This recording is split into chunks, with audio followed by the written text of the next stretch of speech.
마가복 8장 40절부터 56절 한 절씩 교독하겠습니다. 예수께서 돌아오심에 무리가 환영하니 이는 다 기다렸음이러라.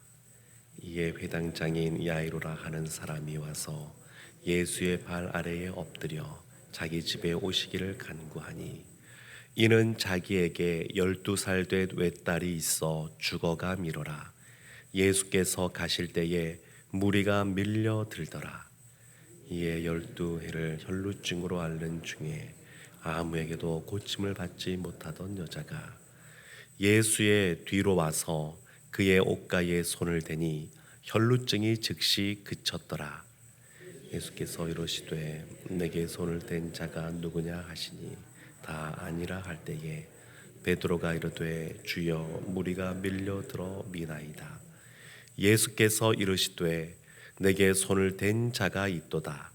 이는 내게서 능력이 나간 줄 알미로다 하신대.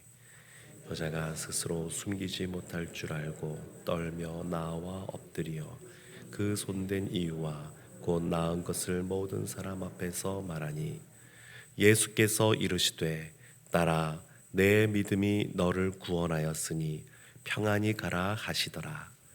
아직 말씀하실 때에 회당장의 집에서 사람이 와서 말하되 당신의 딸이 죽었나이다. 선생님을 더 괴롭게 하지 마소서 하거늘 예수께서 들으시고 이르시되 두려워하지 말고 믿기만 하라. 그리하면 딸이 구원을 얻으리라 하시고 그 집에 이르러 베드로와 요한과 야고보와 아이의 부모 외에는 함께 들어가기를 허락하지 아니하시니라. 모든 사람이 아이를 위하여 울며 통곡하매 예수께서 이르시되 울지 말라. 죽은 것이 아니라 잔다 하시니 그들이 그 죽은 것을 아는 고로 비웃더라. 예수께서 아이의 손을 잡고 불러 이르시되 아이야 일어나라 하시니 그 영이 돌아와 아이가 곧 일어나거늘 예수께서 먹을 것을 주라 명하시니 함께 보겠습니다. 그 부모가 놀라는지라. 예수께서 경고하사 이 일을 아무에게도 말하지 말라 하시니라. 살아계신 하나님의 말씀입니다. 아멘. 제가 얼마 전에 유키즈라고 하는 TV 프로그램에서 미국에서도 그 권위를 인정받는 유명한 안 박사님이 나온 내용을 좀 보았습니다. 네, 그 내용들을 들으면서 저에게 가장 인상적으로 다가왔던 것은 미국 사람들과 한국 사람들이 암에 걸렸을 때에 보이는 반응, 그 반응이 차이가 있다라는 말이 굉장히 인상적이었습니다. 한국 사람들은 암에 걸렸다라는 얘기를 들으면 나에게 왜 이렇게 불운이 찾아왔는가, 또 죽음을 떠올리면서 여러 가지 부정적인 생각들을 많이 하는데 미국에서 많은 암 환자들 만나고 그들에게 암이 발생했다 이야기할 때 그 이야기를 듣고 우는 사람이 한 사람도 본 적이 없답니다. 다 그것은 내가 극복하고 이겨내야 될 그러한 과제라고 생각하고 굉장히 긍정적인 마음으로 그 암을 대한다 그럽니다. 그래서 미국 사람들은 암에 걸렸다 그러면 사람들에게 많이 이야기한답니다. 내가 지금 암에 걸렸다. 그러면 그것 때문에 주변 사람들이 그 사람을 배려하게 되기도 하고 도와주기도 하는데 한국 사람들은 암에 걸리면 좀 소극적으로 반응한다 그럽니다. 그래서 얘기를 가족들 중심으로 가까운 사람 중심으로만 전하고 알리지 않고 그냥 쉬쉬하면서 어쨌든 간에 치료를 받는데 이와 같이 마음 자세가 다르니까 그 치료하는 그 과정에서 효과도 다르다고 그럽니다. 근데 제가 이 내용을 보면서 참 우리의 마음을 어떻게 가져야 되는가 그런 것도 한번 돌이켜보게 되었고 또 그러면서도 우리 성도님들 중에서 지금도 암투병 중에 계신 우리 성도님들이 계시고 또 우리 성도님들의 가족들도 계시고 또 이전에 치료를 받았는데 다시 재발된 우리 성도님들도 계시고 그리고 이것이 단순히 그냥 극복해 낼 수 있는 그러한 경우에 쉽게 속하는 것이 아니라 어떻게 될지 모르는 그러한 치열한 그러한 과정 속에 들어가 있는 분들도 계신 것을 보면서 참 여러 가지 마음들이 들었습니다. 긍정적인 마음을 갖고 또 적극적으로 이것을 알리는 그러한 모습도 필요하겠지만, 이러한 질병 가운데 있을 때 어떻게 해야 될까? 현대의학으로도 쉽게 어떻게 할 수 없는 그러한 상황에 처했을 때 어떻게 해야 될까? 이런 고민들도 하게 되었습니다. 오늘 본문에 나오는 두 가지 이야기가 나오는데, 사실은 이 이야기 두 가지는 다 이 당시에 의학으로는 어떻게 할 수 없는, 오랜 세월 동안 질병 가운데 고통 가운데 있으면서 많은 병원을 찾아가고 그래서 많은 재산을 탕진한 한 여인이 도저히 고침받지 못하다가 예수님 만나서 고침받는 이야기, 또 사랑하는 그 12살 된 어린 딸이 이제 너무 중한 병에 걸려서 이제 죽을 지경이 되었을 때에 어찌할 수 없어 예수님께 나왔던 한 회당장의 이야기. 이 이야기가 뭐 우리 가운데 있는 어떤 질병뿐만 아니라 우리 앞에 놓여 있는 여러 가지 시험들, 또 극복해야 될 그런 문제들, 이런 거 앞에서 우리가 어떻게 반응해야 될지 한번 더 돌이켜 보기를 원합니다. 오늘 말씀은 흔히 샌드위치 구조라고 일컬어지는 구조입니다. 하나의 이야기가 있는데 그 사이에 다른 이야기가 하나 끼어 들어간 겁니다. 그런데 이 두 가지 이야기가 사실은 더 이 성령이 말하고자 하는 내용을 더 강화시키는 것이죠. 샌드위치 위와 아래에 빵이 있고 그 안에 뭐 햄이라든지 야채라든지 이런 것이 들어가면 더 맛이 풍부해지는 것처럼, 이 한 이야기 안에 또 다른 이야기가 끼어 들어가면서 이것이 말하고자 하는 것이 무엇인지가 더 분명하게 드러납니다. 빵에 해당되는 것이 회당장 야이로의 이야기이고, 그 안에 들어가는 내용이 12년 동안 혈루증 때문에 고통받았던 한 여인의 이야기입니다. 오늘 말씀 41절에 보면 회당장 야이로가 등장합니다. 그가 예수의 발 아래 엎드려 자기 집에 오기를 간구하니. 참 이 말씀을 보면 회당장이 보통 나이가 많은 사람들이 하거든요. 장로들입니다. 그리고 딸이 12살이고 예수님은 이 당시에 30대였으니까 예수님보다 나이가 많은 사람인 것은 분명한 것 같습니다. 근데 그렇게 나이가 많은 이 회당장이, 사회적인 지위도 있는 이 사람이 예수님 발 앞에 와서 엎드렸습니다. 참 쉬운 것이 아닌데, 나이도 더 젊고 그리고 사회적으로 본인이 더 명예가 있고, 근데 그 사람이 엎드렸습니다. 왜 엎드렸을까요? 이유는 분명합니다. 자신의 딸이 죽어가고 있으니까. 그런데 이 회당장 야이로가 믿음을 갖고 나온 겁니다. 예수님께서 우리 집에 오셔서 병들어 있는 우리 딸을 고쳐주실 수 있을 것이다 라고 하는 믿음을 갖고 나왔습니다. 그래서 예수님께서 이 야이로를 따라서 그 집에 가고 있는 중이었습니다. 여기에 또 다른 이야기가 끼어드는데, 43절 말씀에 보면 12회를 혈루증으로 앓는 중에 아무 고침도 받지 못하던 한 여인이 등장합니다. 원래 혈루증, 피가 이제 몸에서 나오는 거니까, 그러면 이스라엘 그 율법에 의해서 보게 되면 그 사람은 부정한 불결한 사람이 되어서 사람들과 떨어져 있어야 되는데, 이 여인이 너무 고통이 크고 또 하나 예수님께 나아가면 고침받을 것이라고 하는 믿음이 있어서 그 자신이 부정한 사람이라는 것을 알지만 예수님 앞에 나왔습니다. 그리고 예수님의 옷깃을 살짝 만졌습니다. 그리고 고침을 받았습니다. 그래서 예수님의 뒤로 가서 살짝 옷깃만 댔더니 그가 고침을 받았습니다. 예수님께서 멈춰 서시면서 둘러보시면서 사람들에게 말합니다. 내게 손을 댄 자가 누구냐? 베드로가 말하죠. 예수님, 지금 이 무리가 막 떠밀고 가는데 예수님의 옷깃을 만진 사람이 한두 사람이겠습니까? 지금 누구에게 이런 말을 하고 계신 겁니까? 이렇게 반문을 합니다.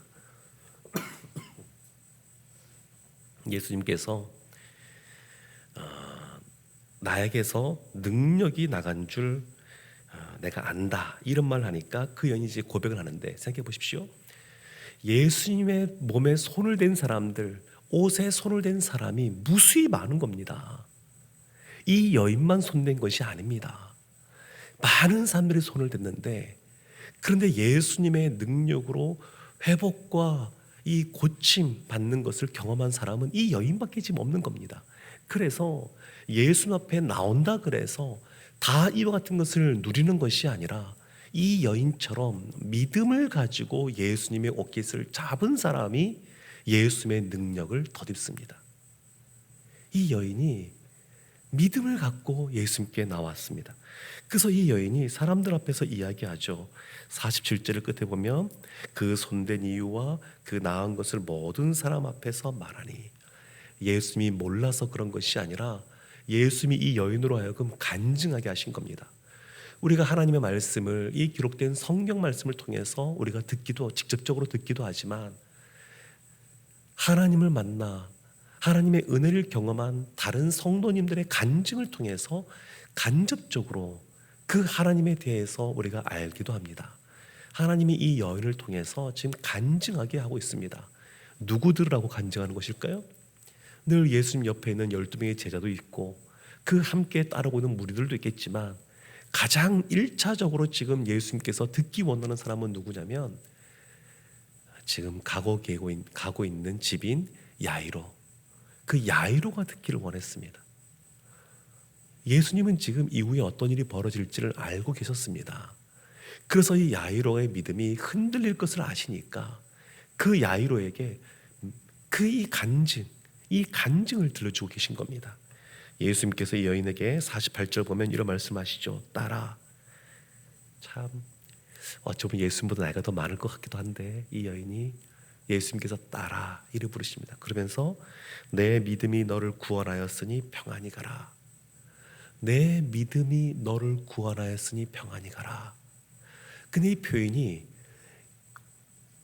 바로 앞장인 7장에도 나옵니다. 7장 50절 말씀에 보면 예수께서 여자에게 이르시되 내 믿음이 너를 구원하였으니 평안히 가라. 똑같습니다. 내 믿음이 너를 구원하였으니 평안히 가라. 누가복음 7장에 나오는 이 사건은 한 죄 많은 여인이 예수님 앞에 나와서 향유 옥합을 예수님의 발에 붓고 그 발로 닦는 그런 장면이 나옵니다. 그 여인을 향하여 예수님께서 내 믿음이 너를 구원하였으니, 그것은 그 여인의 그 죄의 문제를, 그 영적인 문제를 예수님께서 해결해 주셨다라는 겁니다. 지금 우리가 보고 있는 이 8장의 이 본문의 말씀에서 나오는 내 믿음이 너를 구원하였으니, 이 말은 이 여인의 영적인 문제뿐만 아니라 실제 우리의 삶에 겪게 되는 이런 육체의 질병, 현실의 문제에 있어서도 주님께서 그 믿음으로 말미암아 구원하셨다는 겁니다. 우리의 육체의 질병뿐만 아니라 우리 가운데 여러 가지 그러한 기도의 제목들이 있습니다.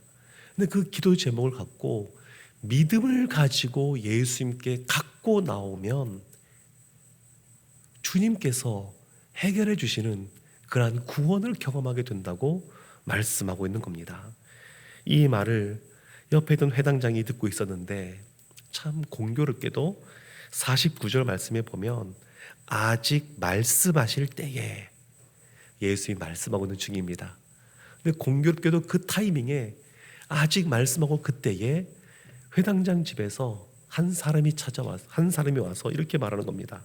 당신의 딸이 죽었나이다.